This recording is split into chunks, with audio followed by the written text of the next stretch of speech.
All right. Hi, everyone. Welcome to another episode of the Mindgasms podcast.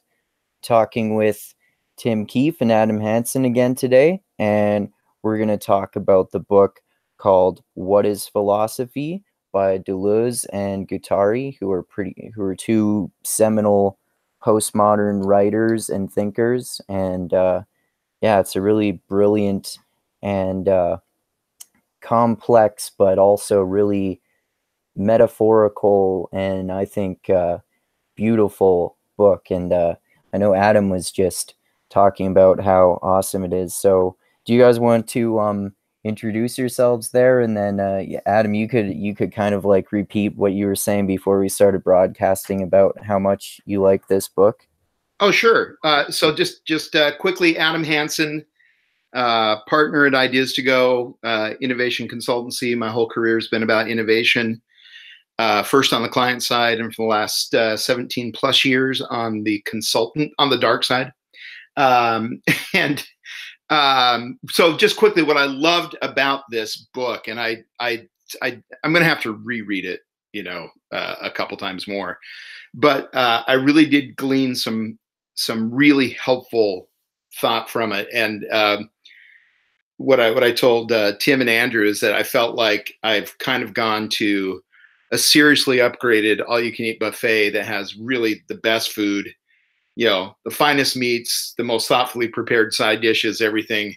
And I'm kind of still the kid going to the soft serve ice cream machine and spending far too much time there, because I know I'm just picking out the stuff that is most obviously applicable to what I like to think about, what's really helpful for me.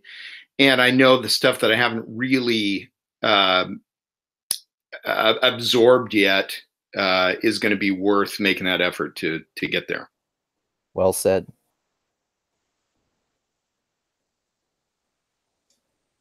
And I'm Tim. I'm that boring postmodern guy. Not boring.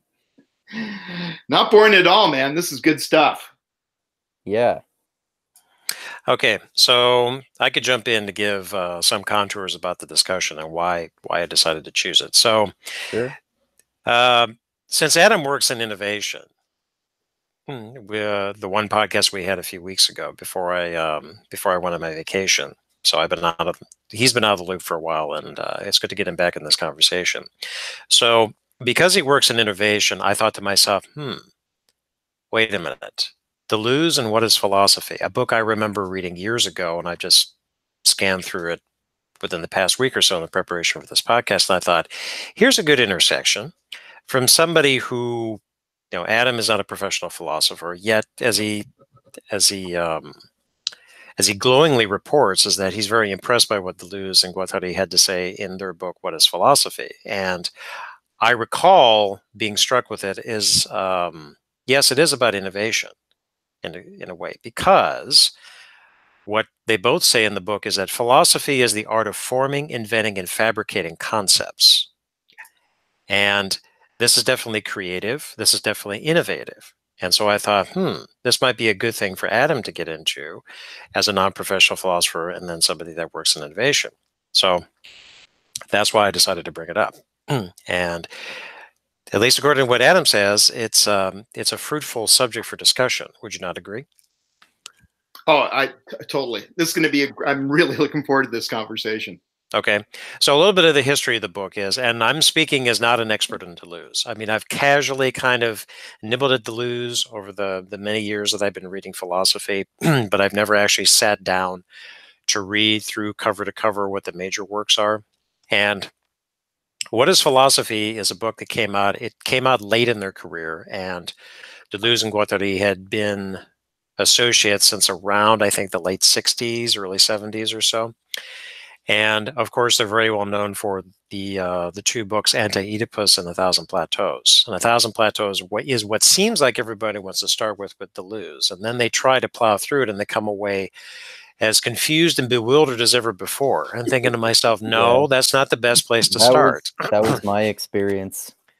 That's not the best place to start. If I were approaching it again, I definitely would like to work Deleuze in a future podcast, is I would probably start at the beginning and I'd start at the end. The beginning meaning looking at Deleuze's solo monographs on people like Hume, Spinoza, Nietzsche. This was early in his career.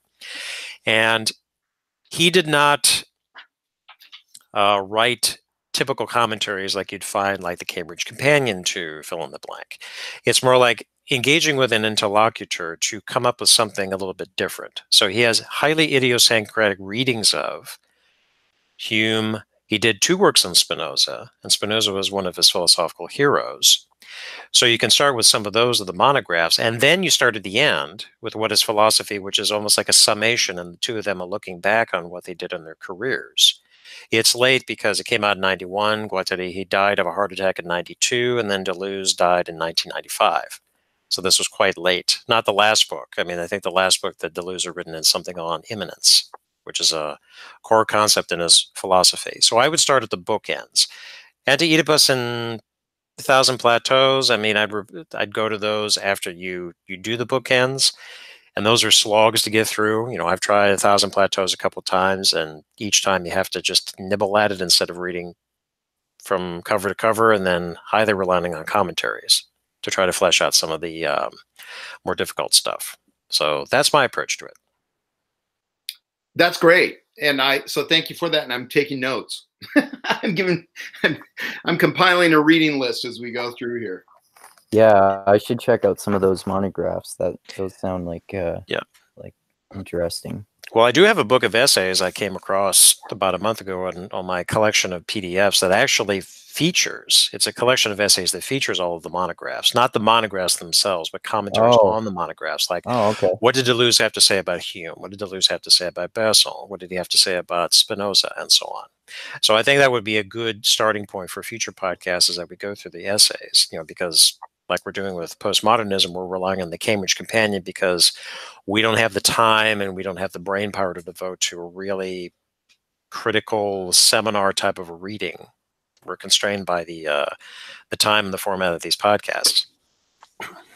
Yeah.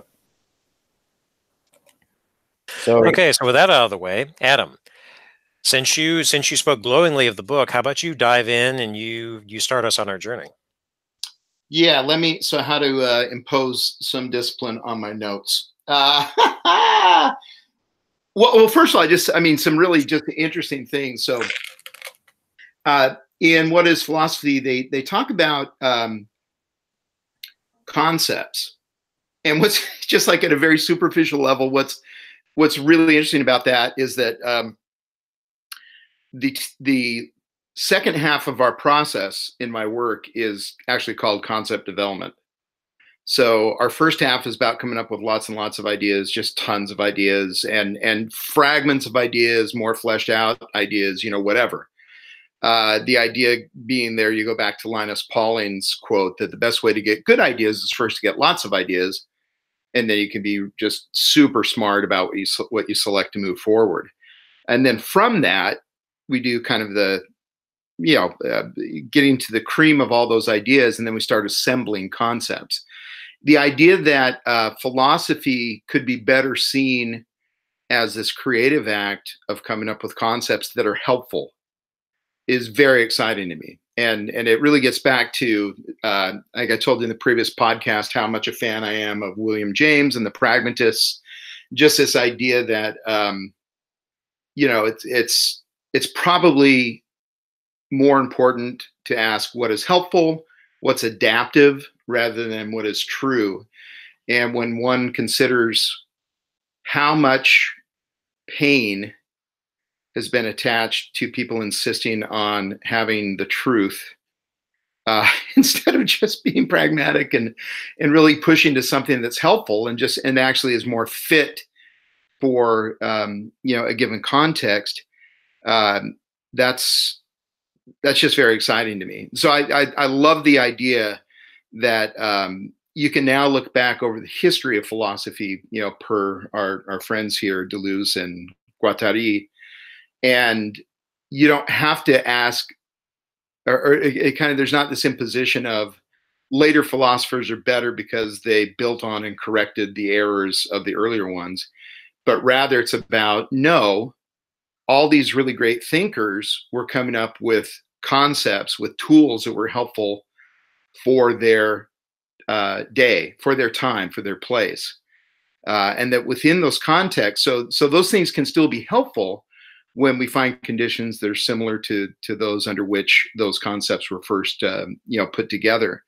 And so for me, it's very much an evolutionary thing, and that's what we talk about. I'll try to pull this back, but it really made me think of Roger Martin's, one of your countrymen, Andrew, Roger L. Martin, at formerly University of Toronto. I think he's still at University of Toronto. But he talks about the knowledge funnel, which starts with the mystery. So, kind of the fat end of the funnel. And, you go through, you come down to heuristics, after doing a lot of work and trying to deal with the ambiguity of the mystery. So you come to some heuristics that have some explanatory power, but they're still not perfect yet. And then eventually you get to the algorithm. And the algorithm is fantastic as long as the world never changes. And the algorithm has not just a lot of explanatory power, but it has 6 sigma, as they say, explanatory power, meaning that if you have your algorithm right, you have defects lower than 1 in a million in the production.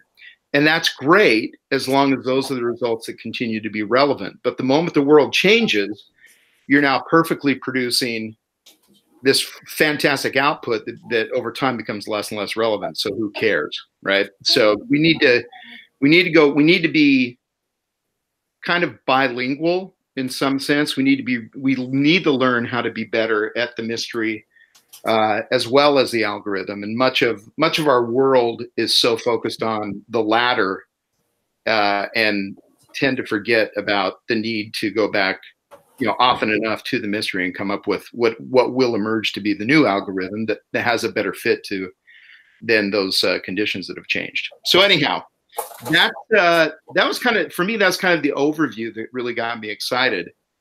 So thoughts? Yeah, I like a lot of what you said there. I like for one thing, what you were saying about algorithms, it reminds me of some of the metaphors that they use, especially later on, like one that we were alluding to, I think maybe before we started the broadcast, was where they, not in this book, but in 1,000 Plateaus, where they talk about that idea of rhizomes and how helpful that can be. Yeah. And I like what you said about seeing philosophy as an act of creativity too. And I think that's really helpful for me too. Like that's one of the reasons that I love philosophy. It's because that's the way that I look at it. I like to look at all these different ideas and just, do what we do in mixed mental arts, use what is useful, ignore what is not, and make it uniquely your own. And then this creativity aspect too reminds me of what Nietzsche talks about too, about this idea of making your life into a work of art and that sort of thing. And yeah, what you were saying about concepts too, that's one of the notes that I copied down, where they said that part about concepts. So I'd like to read that quote too after we hear from what Tim's comments are on what Adam said there. Oh, for certain. I mean, this is one of the things that after I started to get seriously into philosophy is, one question that popped into my mind about it was, who's right? And this is more like a smorgasbord, because as Adam was saying, is that there has been this obsession with truth, but not all philosophers spoke of truth. Some spoke more descriptively, others spoke more of, like I'd say, life philosophy. You look at the Stoics. Okay, even though you remember that we covered the Stoics in a previous episode, Andrew, and unlike the superficial treatment that I think the Stoics are getting nowadays, which I think is funny because, much has been written about the Stoics for over hundreds and hundreds of years, that Stoicism makes a more sense when you consider the metaphysics behind it. Because what are they trying to do? They are trying to live according to nature. Yeah. And what is nature? fill in the blank. We won't go down that road and what the Stoics had to say. Yeah. Well, their metaphysics is really interesting, as I learned while we were going through that too. And one thing that you were pointing out when we were doing those episodes were how, as you alluded to, a lot of people when they talk about Stoicism today, they don't connect it back to their basic perceptions of metaphysics and everything else that was involved with their philosophy. Well, sure, and there's an updated.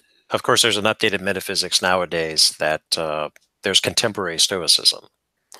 It's just, you can't, in my opinion, you really can't be a Stoic unless you first consider what the metaphysics are, what the ethics are, what the logic is. They use the example of an egg. The yolk is the metaphysics, the whites is the ethics, and the shell is the logic. It's the Trinity. I love it. Yes, the Trinity. Yeah. Yes. So, but with the way of looking at the world, it's historically situated. They each came up with their own, and this is also looking at it with the lens of Deleuze and Guattari. Some of the certain concepts or figures of thought, you could even say, that philosophers came up with, like Descartes and the cogito, which is featured in What is Philosophy, the monad from Leibniz, or the self, the soul, God even. God figures very prominently in Spinoza because he has a highly idiosyncratic and very different conception of God, certainly not a transcendental being, more immanent, which is one reason why Deleuze really took to him, because immanence is his bag. Yeah. And you go through each of them, and they're interesting curios when you look at them. And yes, they provide you with a tool bag in which to see the world at that particular time in your life. Then you might not use it anymore, but who knows? Maybe several years later, you return to some insight that you drew from Kant when you were 20 years old, when you're 50 years old, and say, oh, yeah, okay, that's what he was getting at. Or that's definitely more helpful now.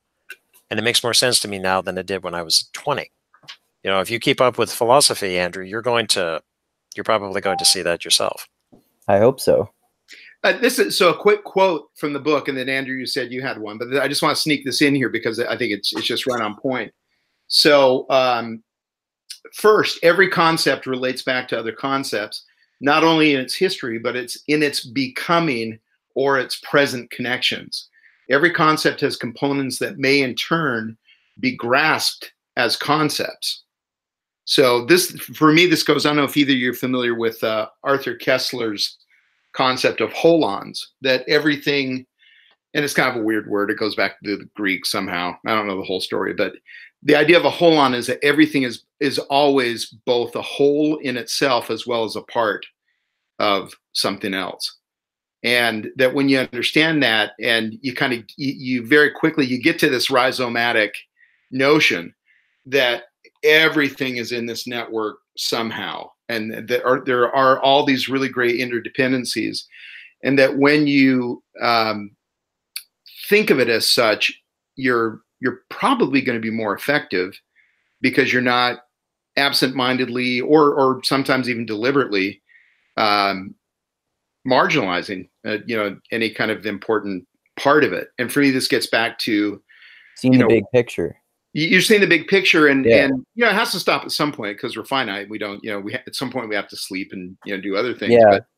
But that's usually not our problem. Our problem is usually that so like with availability bias, we tend to make decisions based on what we can most quickly summon, even if those criteria or those thoughts aren't really that representative or really what we'd want to have in mind as we're dealing with something.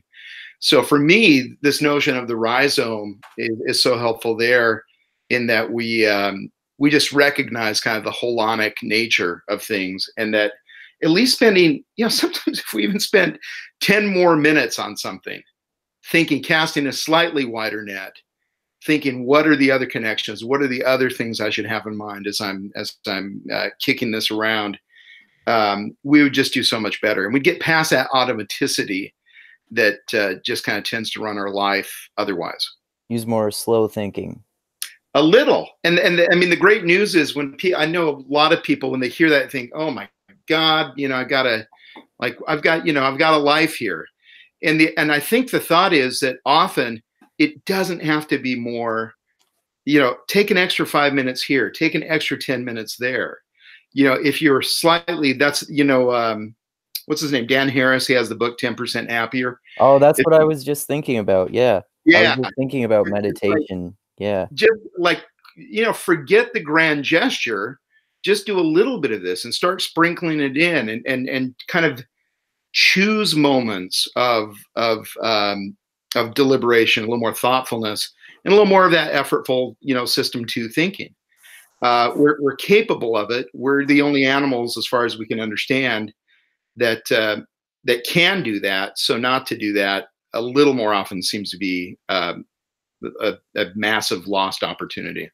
Have you read Dan Harris's newest book, Meditation for Fidgety Skeptics? No, but I haven't bought it yet, but it's on my soon to acquire list. It's great. Yeah, and well, just because it probably describes me, so yeah, the title is so apt. yeah, like similar to what you were saying earlier. A lot of people seem to have this idea that no, I don't have time to meditate. I'm just too busy. But and that's a really understandable feeling to have, for sure, because I've had that myself many times. But then if you just have the discipline to meditate anyway, it kind of helps you feel like you have more time in a way sometimes, because it can help you feel less stressed out or anxious about all the things you have to do and stuff like that. And it can help you just bring you back to center, so to speak, and just kind of evaluate and use some of that more of that slow thinking that you were talking about. Well, it just gets you off the treadmill of automaticity, and we too rarely bother. Yeah. And honestly, I mean, just consider what would the world be like. And here I am getting a little bit into prescriptive kind of like should stuff, but I think of an ontology that points to what might be instead of what should be is of interest to me. And so I kind of think these little experiments, what would the world be like if everyone meditated for 10 minutes a day? Even 10 minutes, even, sometimes even 5 minutes. I think it's more about consistency than length, but just that checking out, getting off the treadmill of automaticity, just for short breaks, every now and again, it can be really helpful. We're capable of so much great stuff. Yeah. And I'd like everyone to just kind of realize their own potential a little bit more in that. Yeah. Yeah. Like I experienced the positive effects of meditation myself earlier today. Before we started this podcast, I was thinking, okay, I want to meditate and take a shower before we start this podcast. And then I meditated and realized, oh, I don't have time to take a shower until after the podcast. Well, doesn't really matter. I think I can do it after the podcast. Will that make a difference? I don't think so. You should have just combined the two. Meditate while you shower. Oh, there you are. I've done that before. Yeah. It's called a meditative shower. Yeah. Yeah. But coming back to Deleuze, I think for the benefit of the listeners, we should probably flesh out what a rhizome is. Oh, yeah. Okay. Yeah. So I can jump in here. So a rhizome, Deleuze and Guattari, they introduced it in 1,000 Plateaus, and they do not call it a concept. They call it an image of thought. Important distinction right there. So the quote in which they flesh this out, I'll go ahead and read it. Quote, first of all, the rhizome is actually a botanical thing. It's the rootstock of a plant. So if you ever dig up a plant and you see its roots going everywhere, that's the rhizome. It just goes wherever it is, usually towards the water source. And it doesn't have a particular set direction in which it goes. It just spreads out. So going back to the quote, they say, quote, as a model for culture, the rhizome resists the organizational structure of the root tree system, which charts causality along chronological lines and looks for the original source of things and looks towards the pinnacle or conclusion of those things. A rhizome, on the other hand, is characterized by ceaselessly established connections between semiotic change, semiotic referring to signs, organizations of power, and circumstances relative to the arts, sciences, and social struggles. Rather than narrative history and culture, the rhizome presents history and culture as a map or a wide array of attractions and influences with no specific origin or genesis. For a rhizome has no beginning or end. It is always in the middle, between things, interbeing, intermezzo. The planar movement of the rhizome resists chronology and organization, instead favoring a nomadic system of growth and propagation. Yeah, helpful. If you would, Tim, say again how you prefaced it.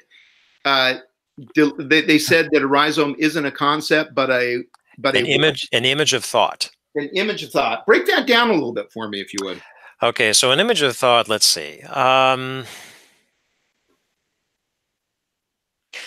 So I think it's because they have a special sense of what a concept is.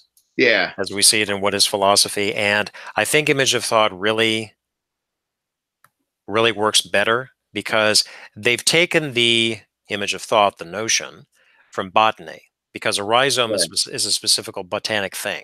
Yeah, yeah. And they use it as a metaphor, you could say, to describe what it is they're trying to get at, versus the other term they use is arborescent, hierarchic tree-like. Okay, so a tree shoots up, branches out, one specific trunk, the branches follow a certain pattern, they exist on a certain plane, and there you go. That's arborescent. Yeah. And that's very much a categorical, classificatory type of approach, where the rhizome belies that. The rhizome exists on a certain plane, it spreads out, it doesn't go in a particular causal chain or a chronological line, it just has its own operation. And it doesn't really have a hierarchy like no. a tree does. No, and that's where, the whole thing about, one of the main things about Deleuze is he talks about the plane of immanence, which they mention in What is Philosophy. They don't talk about a transcendental realm, rather the immanent, right here and now. Yep. And the plane of immanence is these concepts or whatever it is exists within this plane of immanence. They don't exist like a Platonic form in another world. Yeah. That's against the transcendent.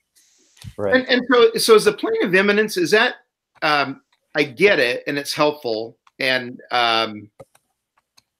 is the plane of immanence really is the context, right? It could be, but you could also have transcendental things within a context.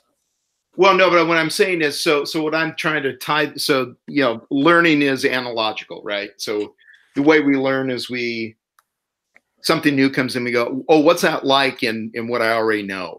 And so for me, I'm trying to tie it to, so Mihai Csikszentmihalyi, the great Hungarian. The guy came up with the concept of flow, which the flow guy and the hard to pronounce name guy. Yeah. It's his actual pronunciation of his name is actually easy to remember because it sounds so funny. Csikszentmihalyi. Csikszentmihalyi. Yeah. It's like a really bad Foghat song, that needs to be written. The chick sent me high. But he, in his book on creativity, he talks about creativity has, I'm trying to remember all the components of it. He said creativity has to have a domain, or kind of like what's the subject, but it's not just the subject. It's also like who's there and who are the, kind of the recognized thinkers and everything of that domain. But then you have kind of like the forces of stasis and I'm probably getting this wrong. I'm probably conflating it with some Virginia Postrel's work on dynamism versus stacism. But what I'm always struck by is that, as a guy who's been thinking about creativity and innovation for quite a long time now, for me, the plane of immanence, my first thought was like, oh, that's a lot like the domain, or that's kind of like the field where all this stuff, the concepts, the concept that any other concept would connect to in a kind of a rhizomatic way. I guess I need to think about this and read a little bit more to see how my analogy fits and where it's not as helpful as it might be. I think it might be helpful because I made a note on that too, just a long quotation from the book on the plane of immanence. So maybe I could read that and then Tim could help us unpack that. Cool. Okay. So this is the note that I took down in the section on the plane of immanence. Philosophical concepts are fragmentary wholes like WHOLEs that are not aligned with one another so that they fit together because their edges do not match up. They are not pieces of a jigsaw puzzle, but rather the outcome of throws of the dice. They resonate nonetheless, and the philosophy that creates them always introduces a powerful whole that, while remaining open, is not fragmented, an unlimited one-all, an omnitudo that includes all the concepts on one and the same plane. It is a table, a plateau, or a slice. It is a plane of consistency, or more accurately, the plane of immanence of concepts, the planomenon. Concepts and plane are strictly correlative, but nevertheless, the two should not be confused. Yeah. The plane of immanence is neither a concept nor the concept of all concepts. If one were to be confused with the other, there would be nothing to stop concepts from forming a single one or becoming universals and losing their singularity, and the plane would also lose its openness. Philosophy is a constructivism, and constructivism has two qualitatively different complementary aspects: the creation of concepts and the laying out of a plane. Concepts are like multiple waves, rising and falling, but the plane of immanence is the single wave that rolls them up and unrolls them. The plane envelops infinite movements that pass back and forth through it, but concepts are the finite speeds of finite movements that, in each case, pass only through their own components. From Epicurus to Spinoza, and from Spinoza to Michaux, the problem of thought is infinite speed, but this speed requires a milieu that moves infinitely in itself: the plane, the void, the horizon. Both elasticity of the concept and the fluidity of the milieu are needed. Both are needed to make up the slow beings that we are.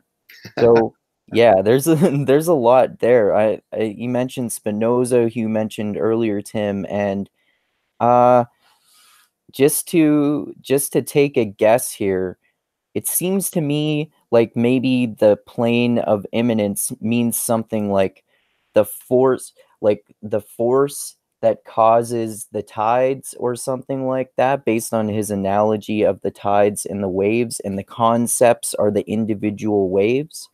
I don't know. What do you think about how accurate that might be, Tim? Well, let's see. There was a couple things that popped into my mind as you were reading that. So let's see where to start.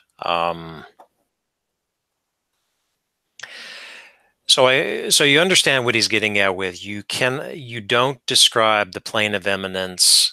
You have to be careful when you describe it. I mean, it's like one of those images of thought, which I think is, again, the better term rather than a concept, because like so many other terms, whether they're philosophical or scientific or whatever it is, when you speak about it, somebody is automatically going to think they understand what you're referring to. You remember, Andrew, where we were doing with Heidegger's essay on Nietzsche? Remember, Yeah. I kept saying that what Heidegger refers to as a science is not what you think it is. Yeah. Yeah. Yeah. But we're reading it in translation. So I'm sure that the German that we translated from that is Wissenschaft, the specific German term, which is, I'm not going to unpack it now, but it's not scientia, which is what the English word comes from.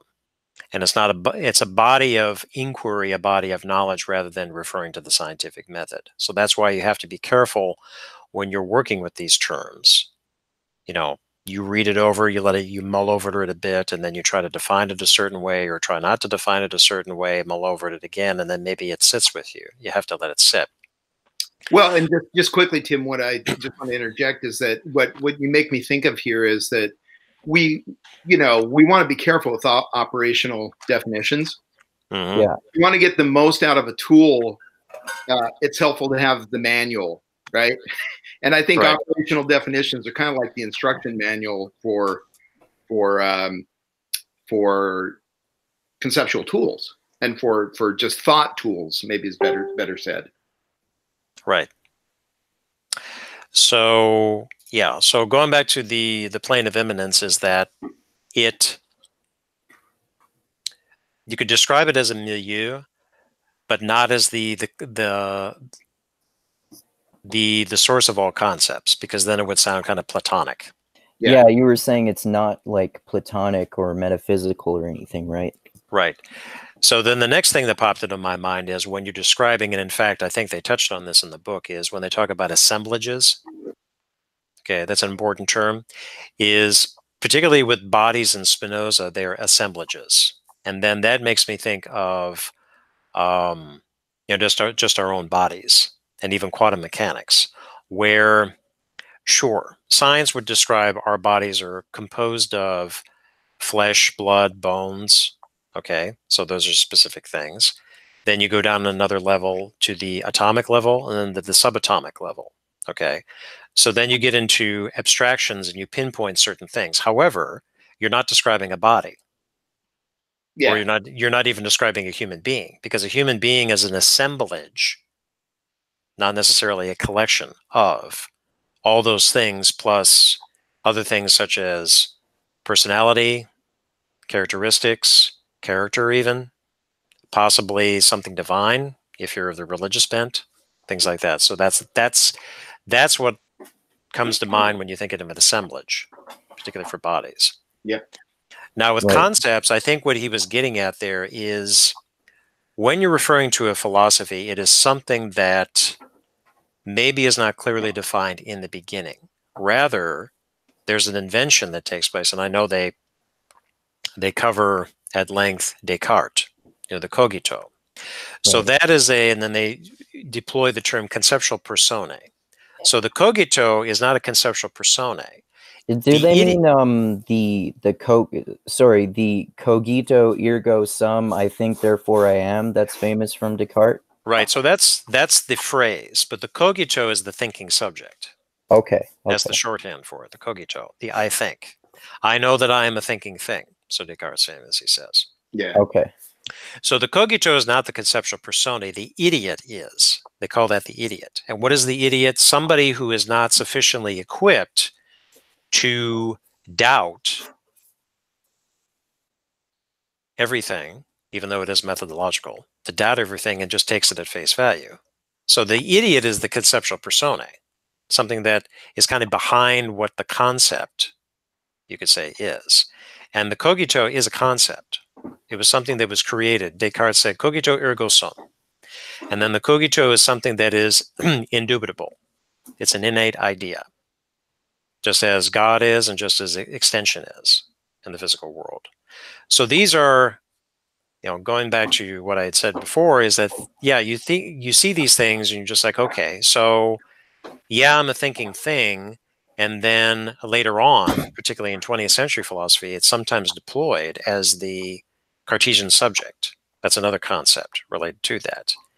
And there's all kinds of concepts that have been invented to describe something which may or may not exist. Well, yeah, of course I'm a thinking thing. But, like with the self, taking the Humean track, is that you can't find the self if you rely specifically on empiricism. Does that make sense? I feel like I'm going at this in a roundabout way.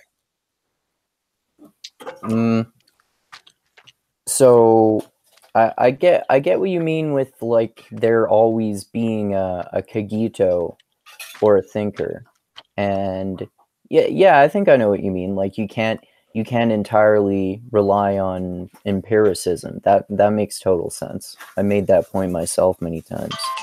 Mm-hmm. Well, I've studied too much behavioral science to to put more stock in Cartesian model than really one ought to. We really ought to be humble about that because we're not very good at it, actually. Right. But going back to an earlier point, I mean, the core distinction that Deleuze and Guattari try to make is between immanence and transcendence. Yeah. Okay. So I think those are fairly easy to grasp. We kind of know what transcendence is, and we kind of know what immanence is. So with the plane of immanence, we're not dealing with anything transcendent. Well, so let me just ask you. So this is interesting to me. So part of the overall setup, I mean, the overall thinking that I got out of this is that when we look back on other philosophers, we don't have to see them as, again, like someone who came around later chronologically is better than an earlier one because they read the earlier one and then fixed the problems with the earlier one. That there's this this ceaseless arc toward better and better and better and better, but rather that no, they were all really great. The reason why they've endured is because they were great responses to certain conditions. And even today, we will now and again have conditions that are a little closer to those under which that type of thought, kind of emerged. And so, where was I going with this? Newest doesn't mean best. Well, and so for me, kind of this radical, I'd rather take any idea, any thought, any concept, any philosophical concept, I guess, and say, rather than thinking, is that true? And maybe even like passing too many value judgments on it, because value judgments always will come up only within a particular context. It's more the, where, when, and how could this concept be helpful? And so what I'd love to hear from both of you is, like, so do we just ditch the transcendental, or what, if anything, could we extract if we were to smuggle anything out of the idea of the transcendental that could still be helpful for us? Is there any there, or ought we just to move past it? Well, I mean, speaking for myself, I don't find it to be that useful, but I understand why people can find it useful because, for example, our friend Hayden, for him, it seems to be useful as a metaphor that he can use pragmatically, and that seems like a common useful way that people can use that concept to me. Yeah, I mean, I like comparing and contrasting Apollo and Dionysus, Yeah, like what Nietzsche did in his earlier work. Yeah, and what I like to, every now and again, I like to just check myself, like, where am I? Have I been paying enough attention to? It's what T.H. Lawrence D.H. Lawrence said. I'm going to slaughter the quote now, but he says, carouse with Bacchus or munch dry bread with Jesus, but never sit down without inviting one of the gods to be with you. Oh, that's there's something in these figures that we can use metaphorically, and so I like to check every now and again. Have I been doing so much Dionysus that's at the expense of Apollo, or vice versa? And maybe my life is a little bit better when I'm, hanging out with both gods often enough. Well put. Anyhow, digression. Very well put. Well, let's press on and see if we can unpack this a little bit. Let's go back to concepts, since this is one of the key terms in philosophy. Yes. What is philosophy? Okay, so let's see. I'm just checking my notes here. Okay, so cribbing a little bit from the Internet encyclopedias, they say, a concept is distinctly featured. This is the Deleuzian concept. It is a multiplicity, not in itself a single thing, but an assemblage, there's our word again, of components which must retain coherence with the others for the concept to remain itself. In this sense, it closely resembles the Spinoza's body. These components are singularities, a possible world, a face, some words, and yet become indiscernible when a part of a concept. Each concept also has a relationship to other concepts by way of the similar problems that they address, and by having similar component elements, and Deleuze and Guattari describe their relations by the use of the term vibration. Okay, so continuing. A little new agey, but Yeah, a little new agey. Okay, so above all, however, the concept must not be confused with the proposition, as in logic, which is to say that it is agrammatical. Okay, let me stop there for a minute. So it's not a proposition. Proposition is a key term in logic, as a proposition is something that holds a truth value. Is it true or false? And particularly when you get to things like philosophy of language, philosophy of logic, and so on, is that the proposition is what is expressed in the sentence. Okay, we are talking on this podcast. That's a sentence that contains a proposition and that contains a truth value. Is it true or false? It is now 9:04 p.m. Eastern Standard Time. That's another sentence that contains a proposition. Is it true or false? Okay, and that's part of logic. But according to Deleuze and Guattari, the concept is not the proposition. There is no necessary relation between concepts, nor is there any given way of relating. The logical functions of either or, both and so forth, binary oppositions, do not do justice to the each time created nature of conceptual relations. Neither does the concept have a reference in the way that a proposition does. It doesn't refer to anything. Rather, it is intensive and expresses the virtual existence of an event in thought. Consider Descartes' famous cogito, which expresses the virtual individual in relation to themselves and the world. Okay? Making sense so far? Yep. Okay. Yeah. So, yeah, the concept is not the proposition. It has no truth value, it does not exist in a binary relation, and it doesn't refer to anything. Okay. Looking at Descartes' cogito for an example, I had mentioned before, well, yes, of course I'm a thinking thing when you stop and reflect on it. But what does it point to? Does it refer to anything? Is there something inside of me? I open up my skull and I see something that's called the cogito, the thinking subject. No. No. If anything, it is an image of thought, or it's even a metaphor that is a convenient way to express the fact is that I, as a subject, as an individual, am engaged in thinking. So I'm a thinking thing. And my personal objection to that term cogito ergo sum is that if you base the notion that you are thinking on your empirical observation that you are thinking, I don't think you can entirely rely on your empirical observation that you are thinking as evidence that you are thinking. Well, but Descartes wasn't necessarily empirical. Okay. I mean, Descartes is, to put them into categories, he belongs in the rationalist camp, which is if I use my reason that I cannot, what's the word I'm looking for? Contradict or disprove the fact that I'm thinking. Right. Yeah. That follows logically from the operations of my methodical doubt. I arrive at this point where I can go no further. Right. Yeah. Empirically, can I prove this? No. And then you see this taken to the extreme when Hume talks about the soul. What is this, or the self rather? What is this thing called the self? I turn inward and I find no such thing called the self. Right. Yeah, exactly. Okay. So then continuing. Finally, a concept has no relationship to truth, which is an external determination or presupposition that places thought at the service of the dogmatic image of thought. The concept is a form or a force, so Deleuze and Guattari say. As such, concepts act. They are affective rather than significatory or expressive of the contents of ideas.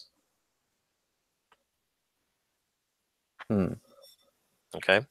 What does affective mean in comparison to like expressions of ideas, as you just said there? What's the distinction there? Well, that's affective with an A, not effective. Yeah. Oh, okay. So Adam, you want to explain what an affect is? Well, I mean, am I just going with the obvious? It's emotion, right? I mean, isn't it dealing with emotion as opposed to? I don't know. Sure, it's emotion, but it's also a physiological. When you use a psychological term, it's a physiological response. Oh, okay. Okay. Yeah. Or when you talk about mood, is that a person has a low affect, Yeah, which means that they don't respond. They don't respond very well to stimuli. They're flat. Yeah. Kind of blah. Yep. Okay. Got it. Okay. Oh, so that makes sense. Yeah. That's like related to how concepts are linked to our psychology, obviously. Right. Yeah. So a concept, you could say, in some respects, it motivates. Right. Okay, it motivates, but it doesn't concern itself with truth, and it doesn't point to anything. It doesn't signify anything. That's where the non-signifatory thing comes in. Yet it still is something that elicits an affect, motivates one, a response. Yeah. Okay, Adam, you want to run with that a bit? I'm still chewing on it. Okay. Well, can you tie that maybe to innovation? Because this was one of the core subjects of why I wanted to bring Deleuze into the conversation, because you've worked in innovation for so long. So does any of this kind of make sense? Is that if there's conceptual, I forget what the part is you work on, conceptual definitions or things like that, and those tie into an affect motivating people? Well, it absolutely does. And so what we've learned is that when we're communicating, particularly when you get to more powerful motivators, it's always better to evoke, not tell. Right. So when you're writing, when you're developing a concept and you're trying to get to what the emotional benefit of the product or service or whatever the offering is, with stronger emotions, you never want to say it will make you feel this way, because then it's going to be too easy for people to say, well, that's presumptuous and how dare you? And, you want to say things so that people will play back to you. Oh, if that were true, I would feel this. And that's much more powerful when it comes back in their own words instead of you telling them that.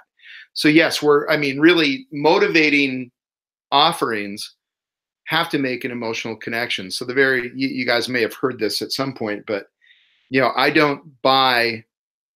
Hopefully, we didn't talk about this in the last episode together, but I don't buy a 1/4-inch drill bit because I'm a collector of drill bits. I buy a 1/4-inch drill bit for the very least because I want 1/4-inch holes. But then you can go up from that. Why do I want 1/4-inch holes? Well, so I can join pieces of wood together. Why do I want to join pieces of wood together? Because I get satisfaction out of building things for my family. So in just a few steps, just asking, so why do you want that? So why do you want that? You go from this ridiculously non-sexy 1/4-inch drill bit to I love the satisfaction of building things for my family, right? And so finding that what are the real motivators? How do you really get to that? And if you don't at some point connect what the real emotional drivers are, you don't really have a concept. It may sound great technology, wonderful, looks great as a noun, as an object in and of itself, wonderful. But if that object doesn't somehow connect to affect, then go back, start again, and let's come up with something better. People are all about feelings. Purpose. There has to be a purpose to the offering. Yes. Yes. So I could take this one. I could take this one step further with the Heidegger essay, Nietzsche's word, God is dead. Right. Okay. So we could take God is dead as a Deleuzian concept in this respect, because on the face of it, it seems to have a relationship with truth. Is it true or not? And reflexively, people would look at that and they say, well, that's preposterous. How can God be dead? Oh, that's Or horrible. if you're very religious, you're just like, no, it's not. God is eternal. He neither lives nor dies. He is not mortal. Yeah. Okay. Yeah. So we're not talking about truth here. Cross that off the list. Okay. Yeah. And then it is affective, of course. You know, Nietzsche had prophesied that it would carry a great affect, and effect. It is not significatory. It doesn't point to anything in particular, but it certainly motivates. Okay, what's the motivation? Is it a positive motivation? Well, maybe. Definitely a negative motivation, because by saying God is dead, you know, and as Heidegger so masterfully explicated it, is that sort of on the truth value claim is that Nietzsche was against or trying to say is that the supersensible world was no more. It was a fiction. The negative affect was, well, what would happen in a world where there is no transcendent being that underpins ethics? Right. What would we do? And as I mentioned in the podcast, but many other commentators have said this, is that that's what the whole of the 20th century was. Yeah. Yeah. So God is dead is a powerful concept. Yep. Well, yeah, and that's why these decades later, it still can start interesting conversations. Exactly. Yeah. It certainly can. Yes. Let me ask you this, and I think this might be an opportune moment, but you said something, Tim, that really got me thinking about. I love the distinction that they made. So help me with this a little bit more, because you certainly just read more and thought about more. But making the distinction in ontology, and an ontology of immanence is not just about being, but about becoming as well. And certainly as an innovation dude, those are really interesting thoughts. I mean, that's a really interesting thought. And that, you know, we you know, when you base your, you know, them making the distinction between identity and Difference. And difference. Thank you. Yeah. And how concepts can actually be sturdier if they're based on difference, not on identity. I think I kind of get that. It seems really interesting to me. It certainly seems to be speaking my language. But what's your take on that? Could we just talk a little bit about that distinction between identity and difference? Well, Andrew, how about you lead us off with that? Now, well, what that was. Oh, sorry. Go ahead. Yeah. So these are definitely two of those notions. Maybe we could even say concepts that you got to sit with, because Deleuze, particularly in Difference and Repetition, which is a difficult book to go through, that was midway in his career, that he wrote solo, is that identity rests in difference. But it seems contradictory, at least on the surface. Well, how can somebody have how can there be identity when there's difference? You know. Yeah. So what do you think your take is on that? The difference between identity and difference? Well, to me, what that speaks to is what I've heard. What I've heard a lot of postmodern writers talk about a lot, and what I hear Thaddeus Russell talk a lot about in terms of what postmodern writers say, is that like definitions and concepts, basically we define them based on comparing one thing to another. Like you need a reference point for comparison to be able to define something. So in terms of identity, to me, that makes it sound like they're saying that your identity is based on your comparison between yourself and others. Like I am like this person in this way. I am not like this person in this other way. And that can apply to concepts in the same way. Like, this concept is similar to this concept in this way, but different from it in this other way, and so on. Okay. Adam, what do you think about that? I'm just going to facilitate here. Well, I mean, to me, and I don't know why, I'm just looking through my notes, for somehow this really took me to identity. As I was reading it, it seemed like it was really, it was falling in the distinction. Identity is about stasis. Difference is about change. Okay. That was my takeaway. I could be deadly wrong here, but it really got me thinking of, I really love the work of, I mentioned it earlier, but Virginia Postrel wrote, I think, a really interesting book called The Future and Its Enemies, where she compared and contrasted the stasists, or those who are interested in stasis, and the dynamists, or those who really understand the importance of change, and how rather than a left versus right politically, kind of set up on the old school, and I think now really antiquated and less than useful classical left versus right, the more compelling difference was between those two camps. And you can imagine, as an innovation guy, where I land. Dynamism, I think, is life. And this notion of becoming is far more interesting to me than being, which implies just kind of like this I think, a sturdiness that doesn't really exist. So yeah, am I going in any direction that makes any kind of sense? Yeah, it does. I want to jump into, I have opened the Deleuze dictionary, which is helpful.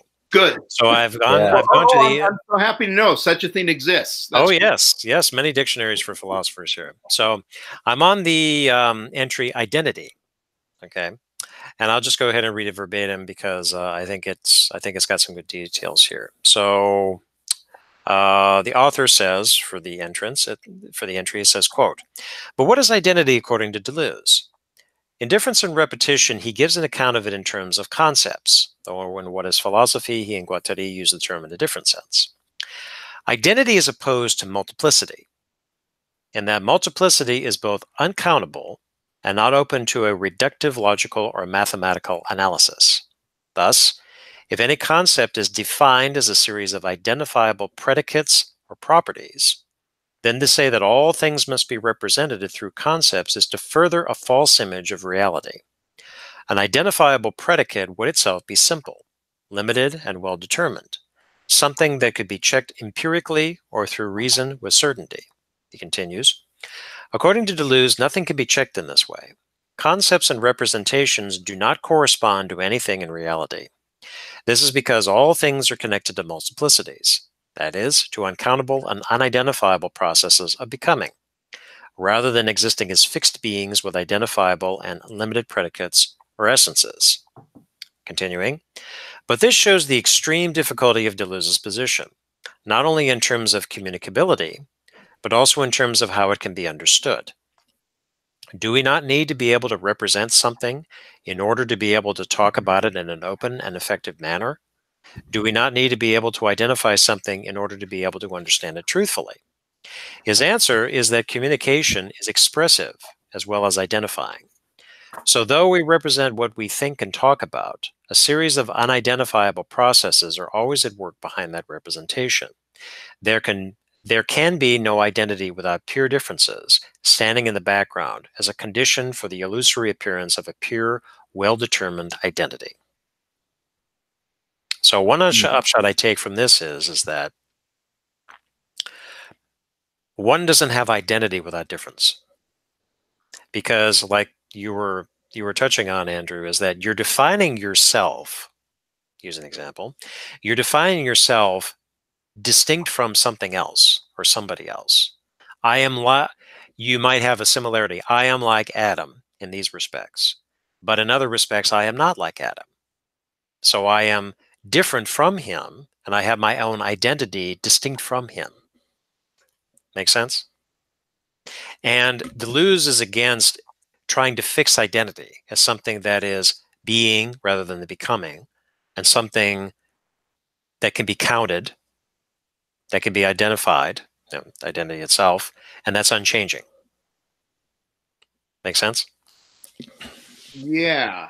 Yeah. So identity is becoming in that sense? Yes, identity is becoming. Okay. Because identity, I mean, and kind of when you stop and think about it, because again, this is one of those things where you have to sit with it. Your identity as a person changes throughout your life. Yeah. You were 10 years old at one point, and the 10-year-old Andrew is not the 30-year-old Andrew.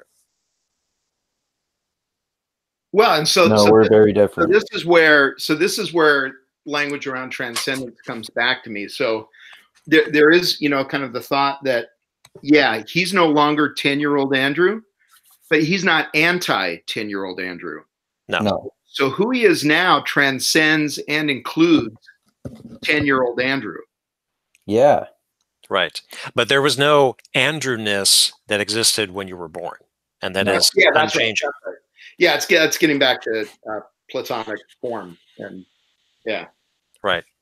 So, yes, there is no fixed identity. That's there. So identity is becoming then. Identity is becoming, and identity is difference.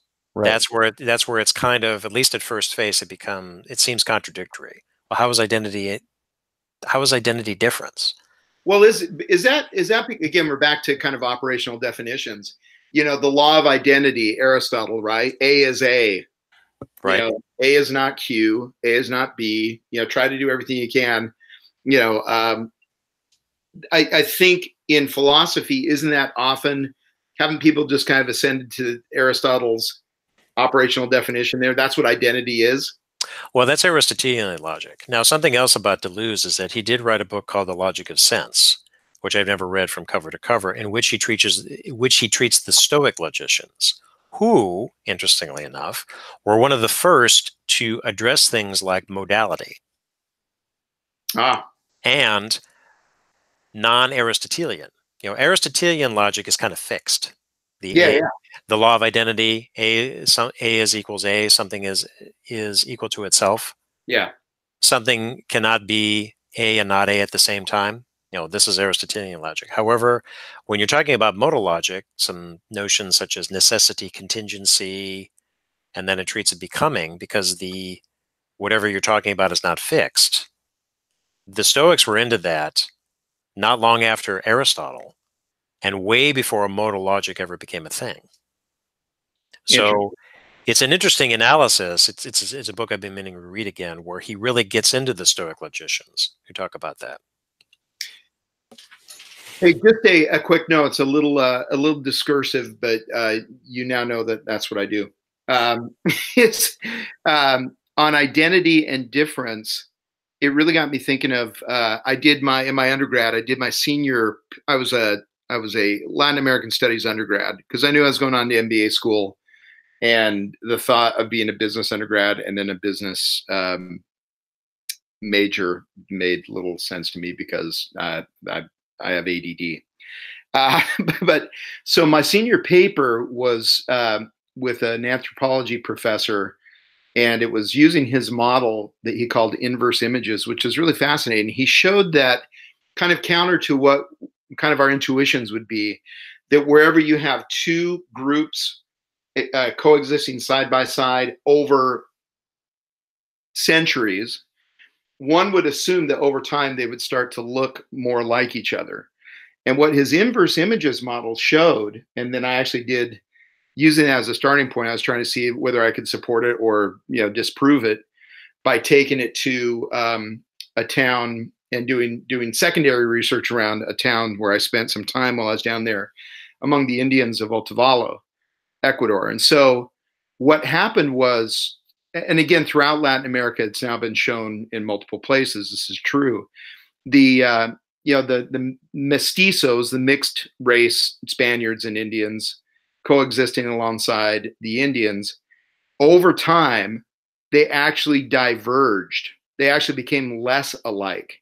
They got increasing, I guess it was adaptive to draw bigger and bigger distinctions between between themselves, and identity became. I mean, it's still kind of interesting to me why that's the case, but that's certainly when I went back and kind of really dug into, you know, at least 200 years of research about that area. It was pretty clear that that's what was going on. And so this notion of difference in identity, I think, is massive. It matters to us. We probably put too much stake in it, but again, it looks like it was, for some reason, it was adaptive. Oh, that's really interesting. Or something more contemporary with some, one thing that Jordan Peterson had talked about was egalitarian societies, where the more egalitarian a society becomes, the more the differences, particularly between the sexes, start to emerge. Yeah, in chosen professions. In chosen professions, right? And that natural hierarchies pop up anyway.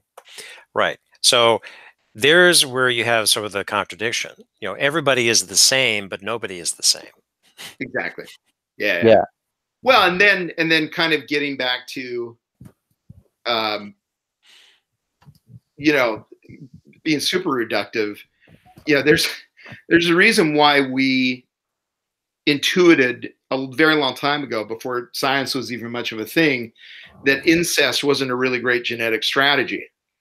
I think I don't know how far back that goes. Like, when did they finally figure out, all our kids are bleeding too much? Let's, I wonder if that's tied. Who knows? Whatever.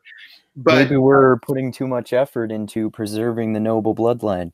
Well, yeah, and my answer for incest as a poor genetic strategy is just to point to the House of Windsor, and I think, good Lord, what does it take to result in a Charles?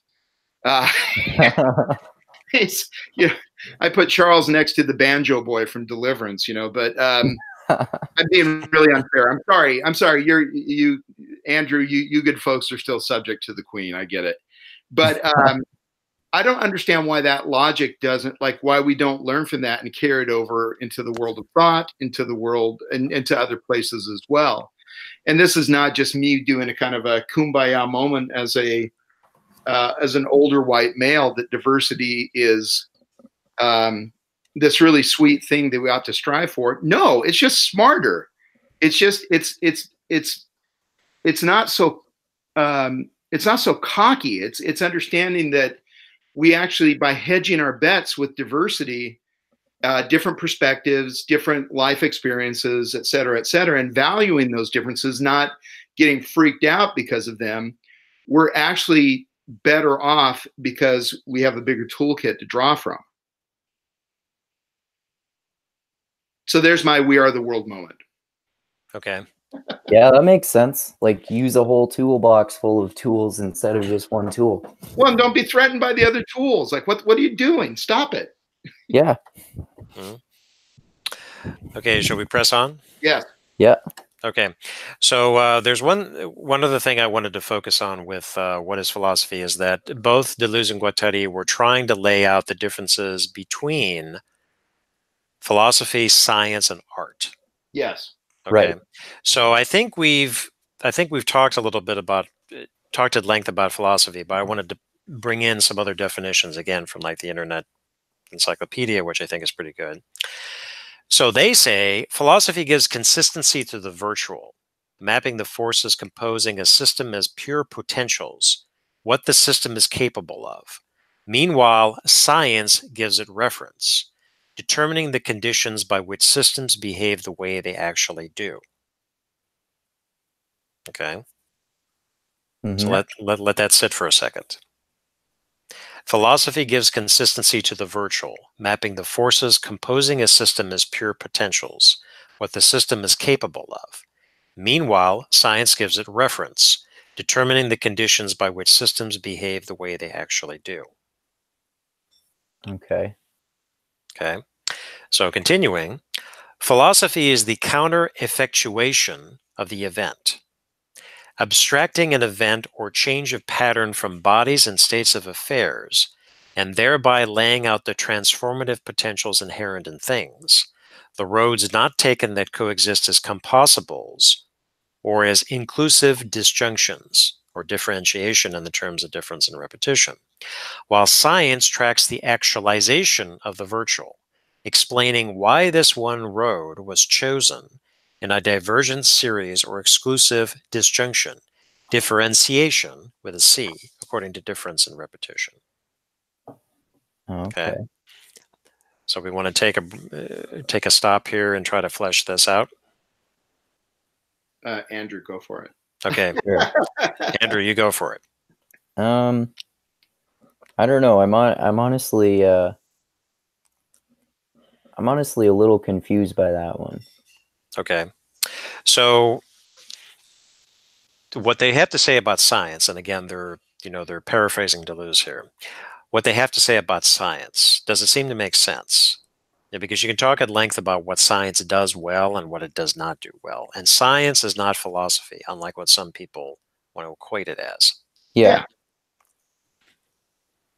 Well, let me ask you, and I don't want to,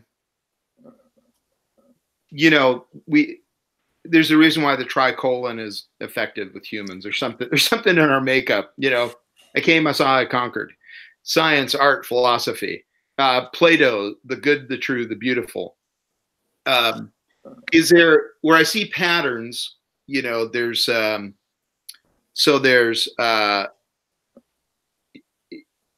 think this is right.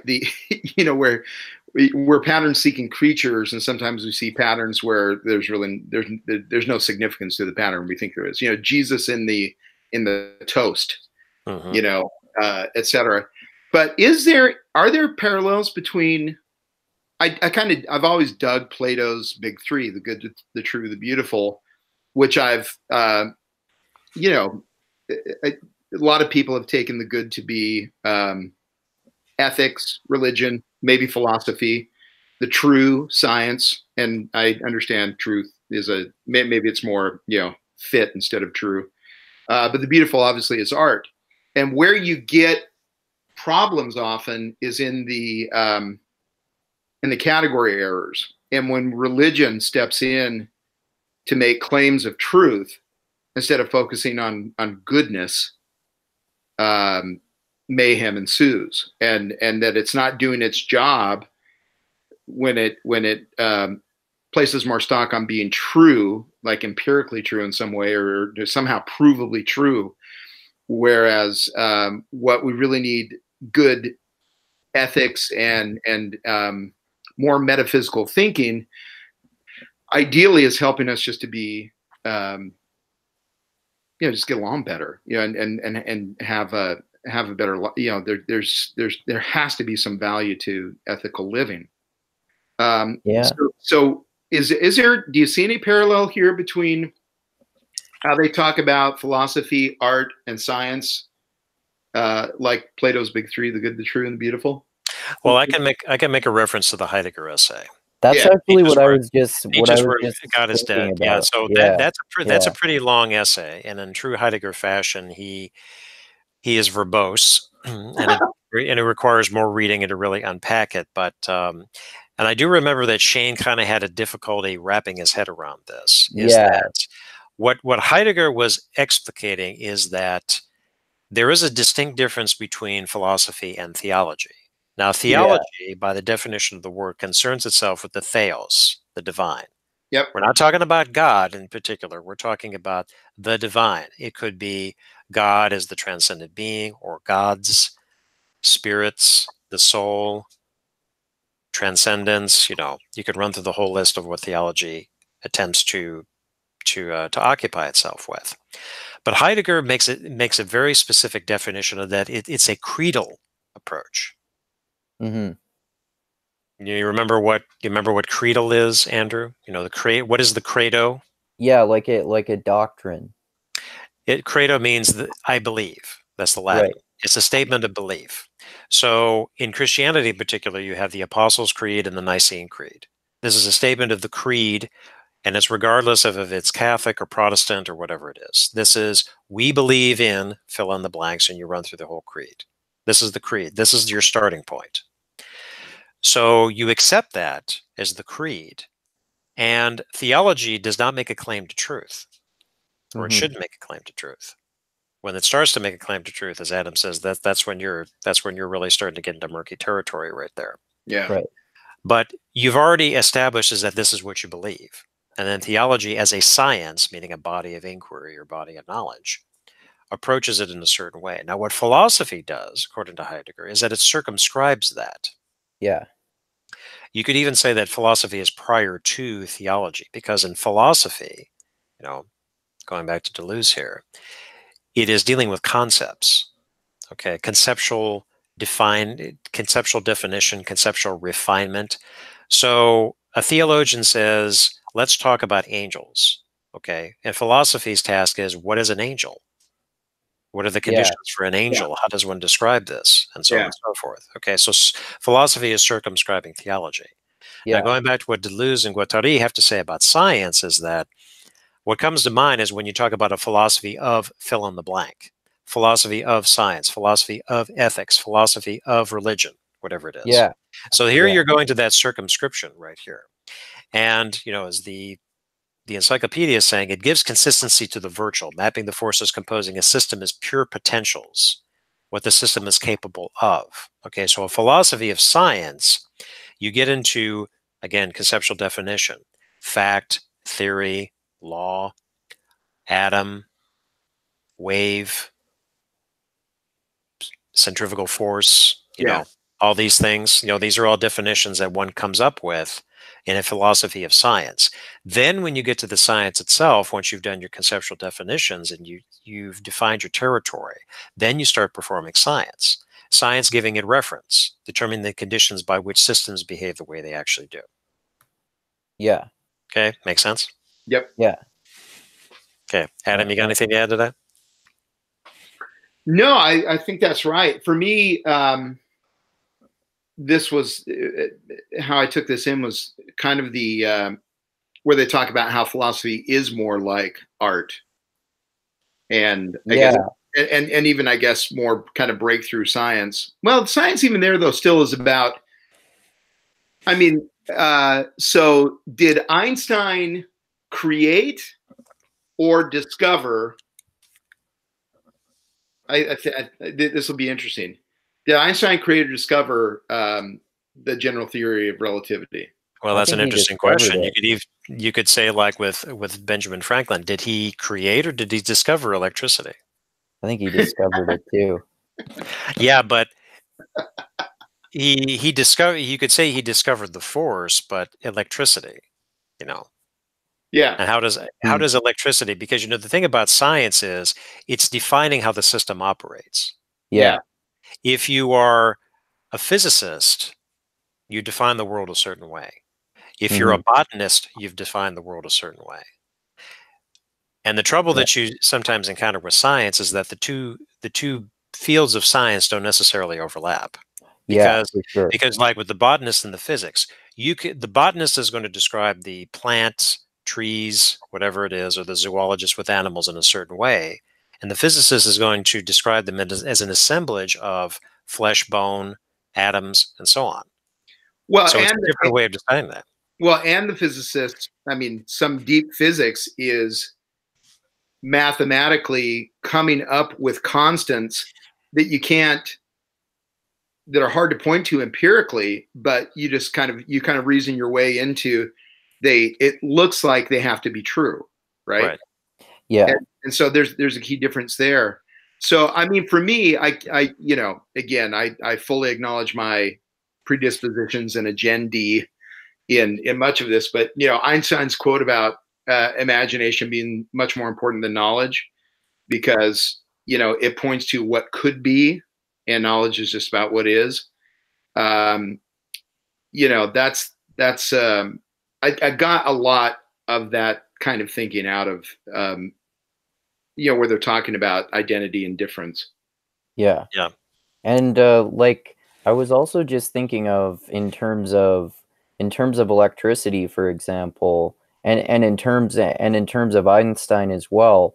If you're looking at electricity, like maybe it was an act of discovery to discover the like what can lead to electric power, but it was an act of creation to be able to harness that and use it to use the way we use electricity today, like these lights that are on above me and stuff like that. And the same could be said of Einstein and how his discoveries of the laws of physics were used in a creative way. Well, there's two things I could say to that. One with relativity is Einstein definitely used his imagination.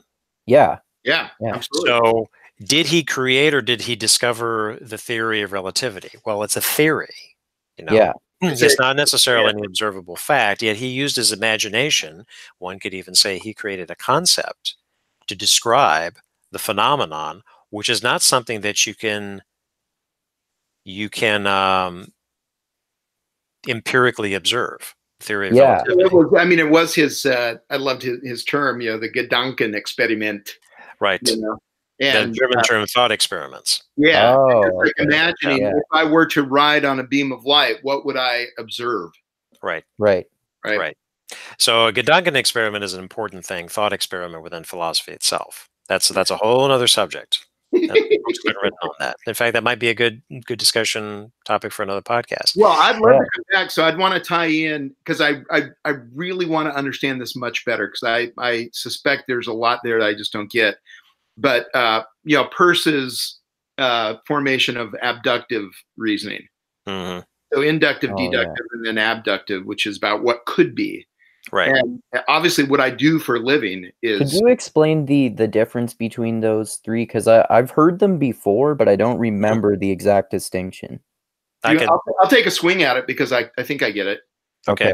Let me make sure I don't get the order. So there's deductive, inductive, and abductive. Yeah. So deductive is going from the general to the specific. The first principles. Yeah.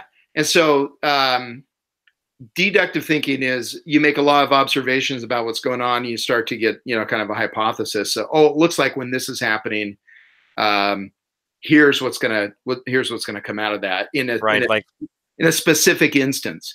Right. Like for example, for example, you take a ball, you throw it in the air, it drops. You take a ball, you throw it in the air, it drops. You take a ball, you throw it in the air, and it drops. Over time, you observe from that is that whatever goes up must come down. And then inductive is looking at the specifics. Did I have this right? Looking at the specifics and no, I'm confused now. Tim, save me. Deductive is general to specific. Yes, general to specific. Inductive is specific to general. Because inductive is when you're conducting experiments. So if I, like with the ball in the air. So the axiom, you could say, is that whatever object I throw into the air is going to fall to the ground because I've observed this so many times. Then when you try to test it out, it is, well, what happens if I throw another object besides a ball into the air? Will it come down? And then if it does, you're inferring that the same that happens with the ball will also hold with this other object. That's right. That's right. So that's inductive. And then abductive is, one way to describe it is inference to the best explanation. Okay. So, Adam, you want to take a swing? Well, my take on it, and I apply it really narrowly to what I do for a living. It's about what could be. It is much more about hypothesis, particularly where you're in conditions where it's hard just to get empirical data, or even where it's just new enough that it's even hard to reason your way in. Mm-hmm. You observe what is. To me, it's a lot. So Tim, correct me if I'm off on this, but it is very much a Bayesian exercise, right? So Bayes' theorem. Which deals with statistics. Yeah, we're always operating, and even without being fully aware of this, we live our life under a host of hypotheses, and under Bayesian, kind of Bayesian thinking is that. And to me, when I first heard this, I thought, well, isn't this how everyone operates? But as you get new data in, you then update your sense of probabilities. And so it's this continually learning process where you start with your first kind of hypothesis, but then you're constantly updating it because new data come in. And for me, that I tie that really to abductive reasoning. It's it's actually making progress. It's actually moving. It's back to this notion of, where are we in the funnel? Are we at the fat end at the mystery, or are we at the skinny end at the algorithm? And abductive reasoning is about, for me, it's about kind of making that march from the mystery, where it's all just hazy forms. We don't even know what the hell's going on here for sure, but we're going to hang out here long enough to see if we can start to make some sense of the chaos. And that's another, chaos versus order is another big thing here, and that I got out of what is philosophy. But it's making that, it's just making that trip, and being understanding the value of doing that, why that's necessary. And for me, it's about like really being humble as you go. And yeah, you make some hypotheses, but the moment a hypothesis becomes dogma, yeah, you're screwed. Very well said. Unfortunately, yes. Okay. So with the earlier point, this is with philosophy. It circumscribes, or it provides the groundwork, you could say, the definition of whatever it is, which is why it's always interesting to look at philosophy of fill in the blank. And there's been many treatments of whatever the subject happens to be. The really interesting one, I've been wanting to do this for a while, is when you get into the philosophy of philosophy, metaphilosophy. Yeah. Using philosophy to define its own operations and its own field of inquiry. Mm-hmm. I love it. Yeah. That's for another episode, because it's hard. It's hard to get into metaphilosophy, and there's many different treatments of it. Yeah. So is there anybody who does that particularly well in your estimation? I don't know, but I've seen some treatments of it. Okay. Yeah, I mean, there's like the Cambridge Companion to Metaphilosophy. I've seen that. I mean, it's back to that notion of holons. Everything is both a whole and a part, right? And so it's turtles all the way down. Yeah, turtles all the way down. Exactly. Yeah. Okay. So very cool. Yeah. Tim, are you getting out of this what you at least some of what you had hoped? Yeah. I mean, it's a fascinating thing, because the book itself, I could easily put it into the category of a metaphilosophy, because it is, what is philosophy itself? Yeah. And when they talk about concepts, what they are, what the concept creation is, how is philosophy distinct from science and versus art? Which, just briefly, I think how they defined art is that art is something that is more sensuous. Yeah. And then you could easily have a philosophy of art. What counts as an artwork? How is something meaningful or beautiful? You remember we were discussing this last week, Andrew, with postmodernism as it applies to art. Yeah. Mm-hmm. Yeah. The artwork. And that could be, when you're talking about becoming, I think that excellently applies to music, because music is an art form, but music, you don't have music unless it's becoming. It's a temporal phenomenon. Yeah, it's temporal, and music is not what's on the sheet of music, not at all. Music is what you hear in time. Yeah. Music has a beginning and end. It's not fixed like a painting is. But even a painting itself, you could say, is a becoming, because of the paint on the canvas or acrylic, whatever is the medium that you're using, becomes an artwork under perception. Well, this is, I got a key reference for you. If you ever get the chance, let me see if I can find the specific name of the piece. It's so brilliant. One of the major collectors of Dali's work housed his wife and he just bought a metric crap ton of Dali, and so they housed it in the Dali Museum in St. Petersburg, Florida. And so he has a piece called, let me see if I can find, and this is where you go to the genius of this cat, because how he had to have it in his mind. So it's a piece on Abraham Lincoln, but something like, I don't have the specific name of it.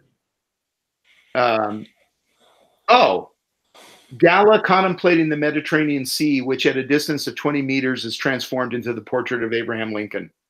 Oh, okay. So he paints this even before the notion of pixels was a thing. He paints this portrait of Lincoln, which you can't see as Lincoln unless you're standing 60 feet away. Oh, cool. And it was such a huge piece, and it's big enough that you can actually do that, because then, you know, you're 60 feet away and you can now still see it. It's still big enough. You don't have to squint or anything.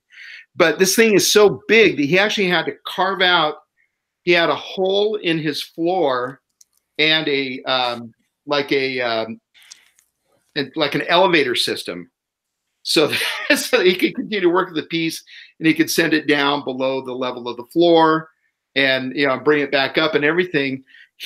There's no indication that he ever saw it at 60 feet, but he trusted enough in his own vision, and he just like visually was just enough of a savant that he could do that. And to me, that's like, this is so a lot of what we talk about, and a lot of what I kind of at a meta level I got out of this book was how helpful it is to be able to take on different perspectives, and how important it is. There is we just become a little more elegant in our thinking when we can shift perspectives, and we can use perspectives just as another tool. And I think the better you get at each perspective that you take on, it's just like anything else. You become more of a real master of the tools. But that's anyhow. I would encourage everyone at some point, get yourself to St. Petersburg, go to the Dali Museum. You'll see that. You'll see his next, like a later piece after Persistence of Memory. The Drooping Clocks, which is at MoMA here in. I've heard of that one. Yeah. If you get the chance, Andrew, when you come to New York, definitely go to the MoMA, the Museum of Modern Art, the Persistence of Memory is in there. It's absolutely fantastic, and there's so much there. I think as anyone interested in philosophy ought to dig MoMA. There's anyhow, but it's back to this notion that again, my ignorance is dangerous, but I remember hearing years ago that any fully formed philosophy is going to have its own politics, its own ethics, and its own aesthetics. Right, system building. Yeah, system building. Yeah. And so there, whether I guess the artist is aware of it or not, there will always be a philosophy behind the art that he or she makes. Yeah, for sure. Yeah, I mean, what I was saying before about, referencing the Heidegger essay is that, and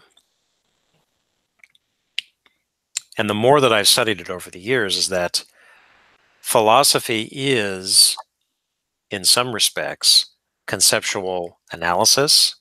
In other respects, it's conceptual definition. And in other respects, it is defining the grounds upon which the science or field of inquiry operates. Yeah. And it's still there. It also is kind of the connective tissue because, like in the history of science, there was a thing called the ether. Yeah. In the 19th century. So that was a concept to explain something that science could not at the time. And then once science was able to explain it in its own way, ether just fell away. It was no longer a useful concept to explain something. Oh, interesting. Yeah. The other thing, something I forgot to bring up, Andrew, is the electricity example is that when you were talking about light bulbs and the switches and all that in itself is another discussion about how science goes to technology. Yeah, for sure. Hey, the technology we're using right now to talk to each other is science being applied to technology. That's right.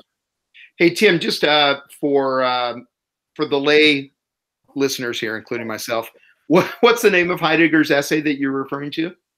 Nietzsche's word, God is dead. Yeah. Oh, that's the name of the... Yes, it's in a collection of essays, lectures called Pathmarks that I could send to you. I have a PDF copy of it. Oh, that's and right. and Tim and Shane and I went over that essay. I think maybe a few weeks to a month ago too. Yeah, it was a while ago. Oh, Yeah. fantastic. Well, hey, gents, I do need to. I need to go. Okay. I haven't seen my wife all day, and she just popped her head in, and I need to go spend some time with her. This has been really good. I would encourage you both to continue if you still want to keep the conversation going. I really appreciate it. I feel like we covered a lot of what I had jotted down, but if you think there's some value in getting back together on something, give me a reading assignment. I love this. I really appreciate it. Well, if we do Yeah. Deleuze, maybe we could try 1,000 Plateaus. Now we understand a little bit more about what their project is. Yeah, we can do that. Where I'm going, that's the next on my list. Okay. Right on, gents. Hey, thank you so much. Thank Andrew, you. are you am I being impolite? No, I was thinking of closing it down too, because I got to get to bed. Yeah. Okay. Yeah, we can end it now here, and then yeah, like the next time we talk, we could go over 1,000 Plateaus. I'll reread it because I definitely need to, and take notes on it like I did with this one. Awesome. Or we could talk more about identity difference and how this can apply to identity politics. Oh, that's a good idea. Yeah. We don't need to do homework for that. That's everywhere. That's right. Yeah. Yeah. Okay. So how about you close us out, Andrew? Yeah. All right. Yeah. So yeah, thanks everyone for watching another episode of the Mindgasms podcast, and thanks to Adam and Tim for talking about this great book, What is Philosophy, with us. That this discussion helped me understand it more, and I'm looking forward to the next time we talk. And like I always say at the end of my videos, thanks so much to everyone who subscribes to my channel, and to those of you who share this video, and especially to those of you who contribute to me on Patreon. I really appreciate that, and it means a lot to me. And like I always say, most importantly, always remember this: the funk cures all. And also, I love you all. Keep being the tiny beam of light that shines through the almost impenetrable darkness in the universe, and keep having mindgasms. And any last words or plugs there, guys? Surf the plane of immanence. Yes. I'll just say I almost look as forward to your close as I do the conversation itself. That's not quite true, but I love it. And I would just say, please hit my Etsy shop where I'm selling delusional T-shirts. No, I haven't really done that, but maybe there's an opportunity there. No, I think I want that T-shirt. Delusional. Yeah, that could be the first Mindgasms merchandise. There you are, man. There you go. A delusional T-shirt. Yeah. Yes. Okay. Good night, everybody. All right. Adios until next time, everyone. Right on, guys. Thank you.